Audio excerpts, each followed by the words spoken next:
back to 5:05. If it's a 7-hour flight or a 40. Hotel 505, or just 505, is my entry to the Musical World contest on Bricks in Motion.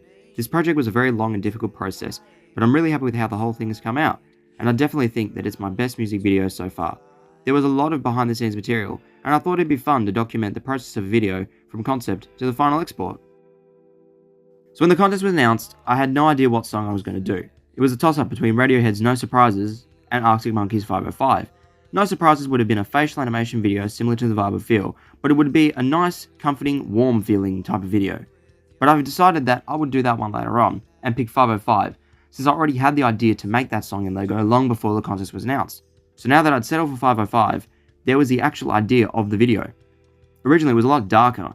The man was driving to a hotel to see his girlfriend. When he got there she was dead, and he had to run from the cops as they thought it was him who did it. I decided that was just too dark, and I didn't really like that. So I changed it to be that the man was cheated on, and we follow as the couple stay at the hotel, and the scorned ex-lover races into the night to find them. This gave an element of excitement too, as we had something to continue to cut back to, with parallel editing, as two moments happen at the same time. And no one dies. Someone already had in the last music video I did, so we didn't need to repeat that. Originally, I had them be at a house instead of a hotel, so when he goes to the hotel, he realizes they're at a house and goes there instead, but I was struggling to explain away the twist of someone being at the door that wasn't him. So after some final tweaks, I had my concept, and I was quite happy with it, as I thought it worked well with my other music videos, and it did something different, where the events happening on screen directly correlate to the song's tempo and its build and climax.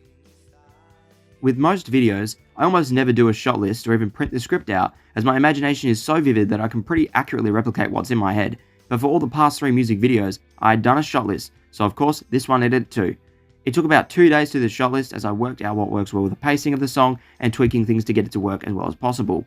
Even then, once I was in production, the actual shot list would change a fair bit while I was animating, and an entirely different ending to what was written down was shot. Now that I had my shot list, it was time to move on to...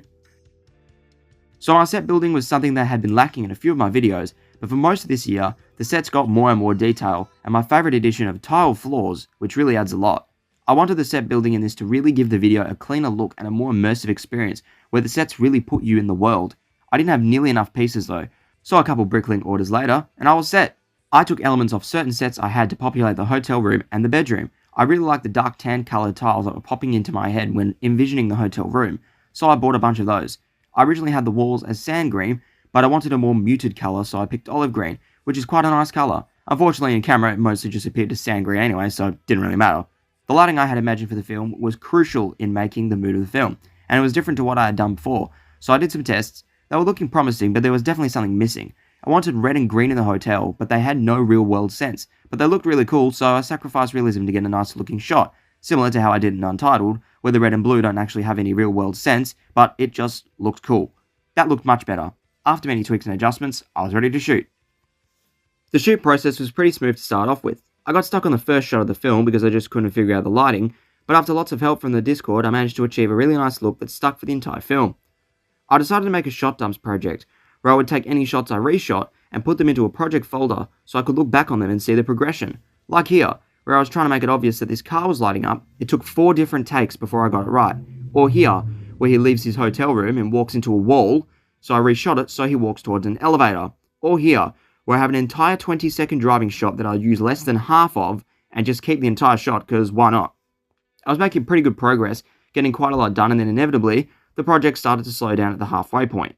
I was becoming really busy with film school, and so the time I could spend on this was gradually decreasing. And then I was hit with a major setback that would pretty much have signaled the end of the project.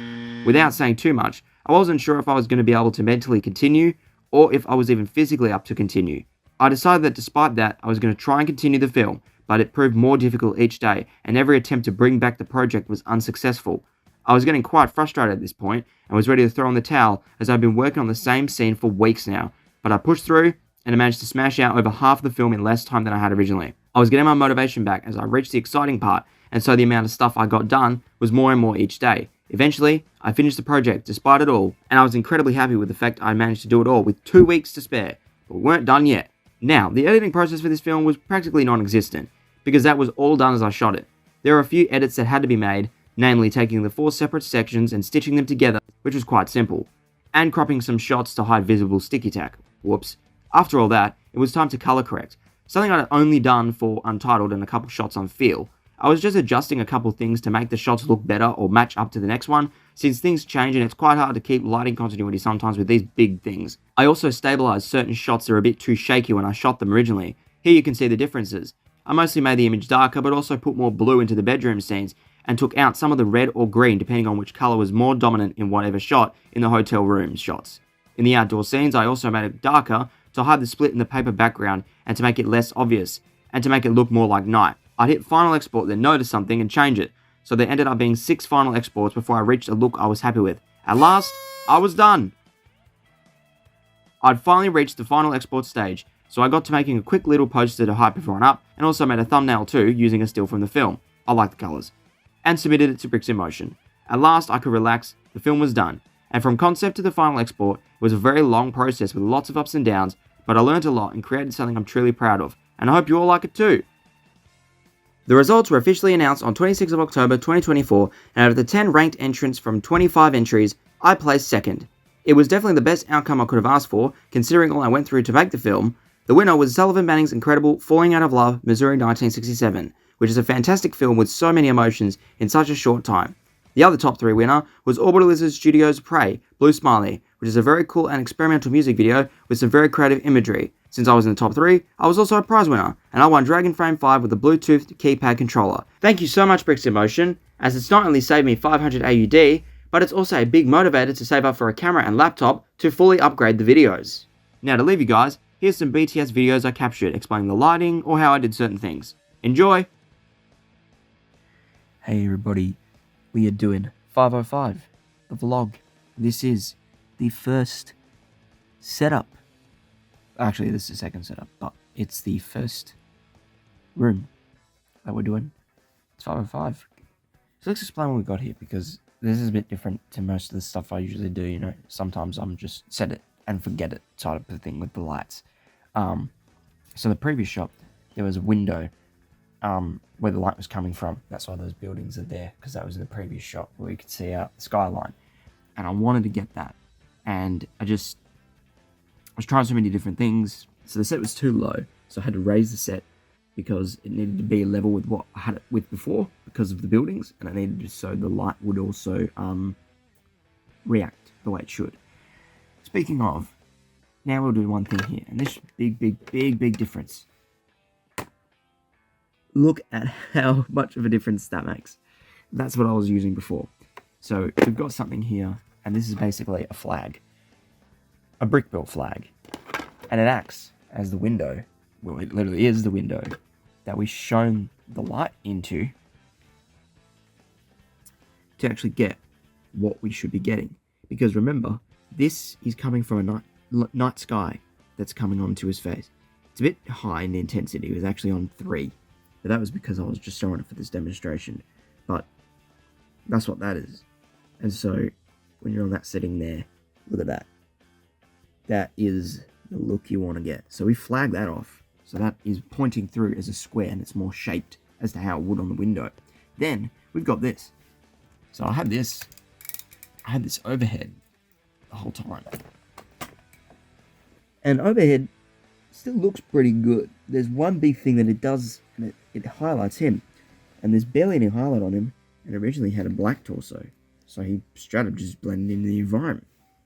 So what I decided to do was something I've done many times before, is take this light and break everything and put it like this instead. So now we're shining it in through the door and we get that light on the minifigure. Now this purple light, you might think it's doing nothing, but if we turn it off, you'll see it was actually doing something.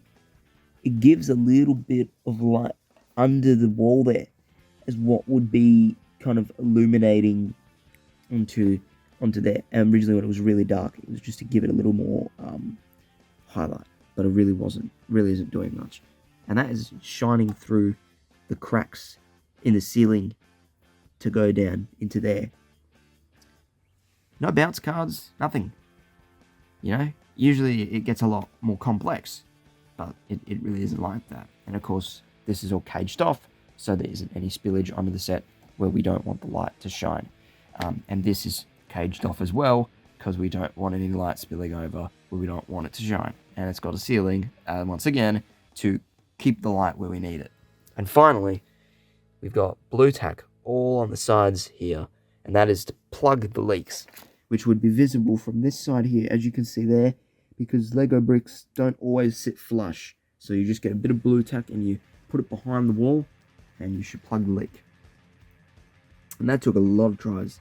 That took about 7 tries to get right. It just goes to show that lighting is so important, and keep at it, keep practicing until you get a look that you're happy with, and then you can move on to the next step, which is shooting your shot. Update. So this is how I'm trying to get these lampposts to light up, just because I don't actually have the small little LEDs to make that happen, but I do have torch lights, and so I'm using these flag torch lights to shine onto the road and light up where a street lamp would. So yeah, and this car's gonna speed past, so it's gonna be pretty good. Hello everybody, 505 video update. So I just did a shot from inside the car of background moving, and usually you just kind of do this, but I've just built this one little background, and all I've done is this. I violently shake it back and forth, and I have a shutter speed on about 1.6, and because of that you get a really fast moving background, and it looks great. And there you go. And just like that, we've simulated movement with 2 frames. You want to add a little extra level, so what we do is we throw in an extra mix. Get this yellow torchlight. And this yellow torchlight is to make it look like a street light is passing him. So we hold it like that, we violently shake it, and when we play it back, right there, those 3 frames you saw, it looks like the car is moving really fast. And it's a great tip that I learnt, and it's fantastic. It's really great. Oh my god. 505 is finally done. I never thought I'd reach this point, especially because there were so many setbacks and so much shit happened from July to September, but it's fucking done. It's finally done. I cannot believe I managed to actually finish this project. Now, it's not 100% done. That's when the final export is. But all the animation's done. And now it's just some snipping and trimming and getting it all to work together. Putting all the parts together. Doing a thumbnail and poster. And it's officially 100% done.